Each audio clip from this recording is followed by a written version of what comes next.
So I noticed this ongoing trend with a lot of 20-year-olds, a lot of people my age, and let me know if this sounds like you. You're scrolling on TikTok or Instagram Reels for hours.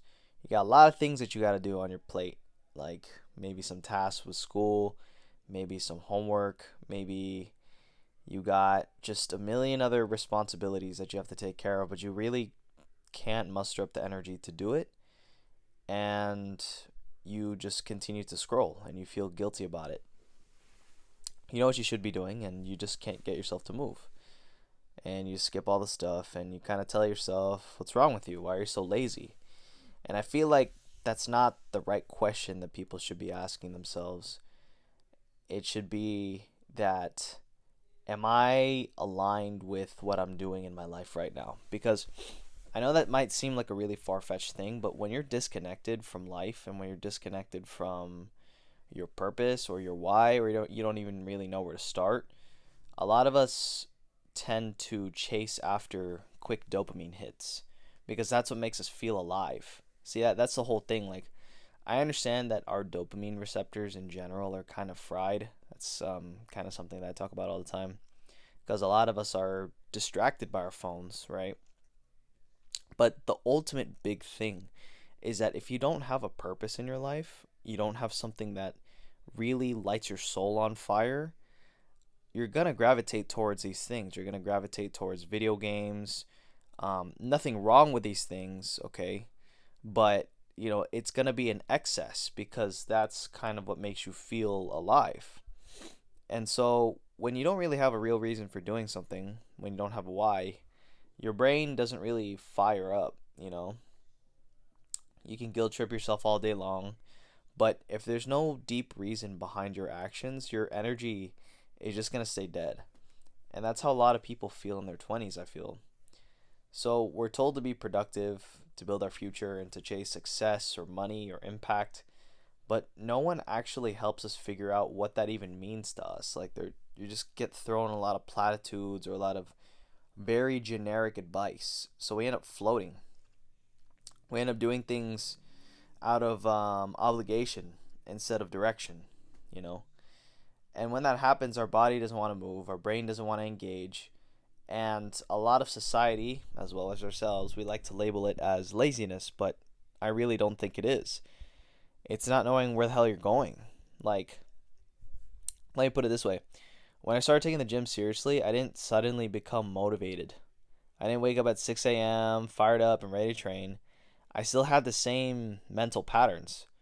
But what changed was that I actually had something to work towards, a vision of who I wanted to become. So I had a goal of the identity I was trying to create. And, I'm going to sound like every other person that has read Atomic Habits, right? Or, whenever people talk about books they've read. But Atomic Habits always talks about making the goal to create an identity so that the habit sticks, right? But right now we're kind of talking about purpose and finding a why, you know? And so the problem is a lot of people think your mission has to be this big dramatic life purpose, right? And it doesn't. Like, it could just be, I want to stop hating myself for wasting my time. Like, that could be a goal, right? That's something I want to work on and something that I want to work towards. I want to get a little bit stronger because I'm tired of feeling weak, or I want to get my finances together so I'm not stressed every single time rent is due or my credit card is due, right? That's enough for now. And truthfully, that's direction for you to work towards something. Like, when you have an ultimate goal, you can work backwards from there, and that gives you purpose, at least something to work towards, because no matter what, even if it might seem superficial, and even if it's not this super dramatic big picture thing, it's at least something that you could be working towards. But when you have absolutely nothing to work towards, your life just kind of feels like blah. And again, you'll gravitate towards these quick dopamine hits, right? And then from there, you can start building systems, not for perfection, just for momentum. And here's a challenge. If you feel lost right now, just pick one thing that you care about. Not something you're supposed to care about, but something you actually give a shit about on a personal level. Even if it's small, even if it sounds dumb, like, I want to stop feeling like shit when I sit for too long. Cool. That's your why. You can build around that. stretch for 5 minutes a day, walk every night after gaming. That's just some purpose. Like that just gives you some things to work around. So you don't need to figure out your whole life, but you do need to stop avoiding the things that make you feel alive, even if it's just a whisper. Like, if it's something that you genuinely like doing, but society views it as something that is cringe or a waste of time, I don't think that that's something that you should listen to in terms of like society calling it cringe. Oh, maybe you shouldn't do that. But what if it makes your soul feel alive? Then you should do it. Absolutely. And there's absolutely something that you can build around the thing that you love to do, and there's no better time to start than now.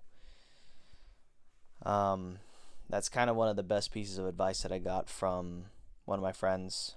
I just started this YouTube channel. No one is watching these videos.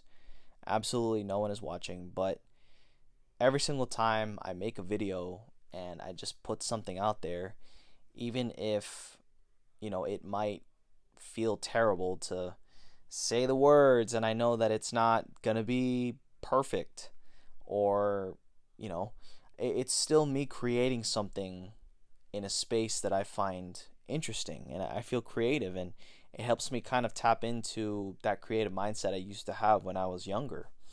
You know, I watched this video recently and it was about this guy that basically dedicated his life towards making it into the NBA and having that pivot from that to just becoming a full-time YouTuber and everything. And I just think that that's an amazing thing in terms of it just came out of nowhere. What I mean? He just gave it a shot. A lot of people called him cringe. A lot of people called him out for kind of giving up on his dream when he was flexing on everyone that he's going to make the NBA. But the whole point is that you're not bound by you're not as bound as you think by society's standards. If you want something, you are totally allowed to go after it, even if other people might make it seem like you're not allowed to. you know and when you have, again, something to work towards, it's way easier to wake up and just attack the day and get after it, and you have this fire lit underneath you, and only you can determine if that why is significant for you. you know so genuinely, if there's something that you want to pursue, I highly encourage that you just do it. And if the one thing that's preventing you from doing it is that you might look cringe or you're going to be bad at it, just forget it. Like, don't even think about it. Like, just try it and see how it goes and stick with it. Like, with YouTube, I have no idea like where this stuff is going to go. I have no idea if these videos are ever really going to reach the right audience and everything, but I just want to see where it goes. It was the same thing with the gym. I didn't know where my physique would go, and now we're here. And it's the same thing with investing. I had no idea where that would go either, and all of a sudden we're here. So, you just have to take that chance and find something that you like and then just stick with it for an extended period of time. It's not necessarily a competition, but kind of this is the thing that beats out many people around you, is that a lot of people aren't willing to stick with the same thing for an extended period of time long enough. And for some people, it'll take like a year, 2 years, 3 years, a decade. You don't really know. But if you love what you do anyway, what seems like work for others will seem like play for you. And although you might not like everything about it, you're going to have a natural affinity towards this thing that you're pursuing. So if you don't know what that thing is, then you just got to try a whole lot of things and just don't give up, because eventually there's going to be something in this world that lights your soul on fire. And once you find it, you better go after it. So if this hit home, I would really appreciate it if you subscribed. I got one subscriber right now. It's my best friend from Hawaii, so I appreciate him. Shout out to him and everything. But yeah, if you like these kinds of conversations where it's just me basically talking to my other fellow young people and 20-year-olds, then hit like and subscribe, and I'll catch y'all in the next one.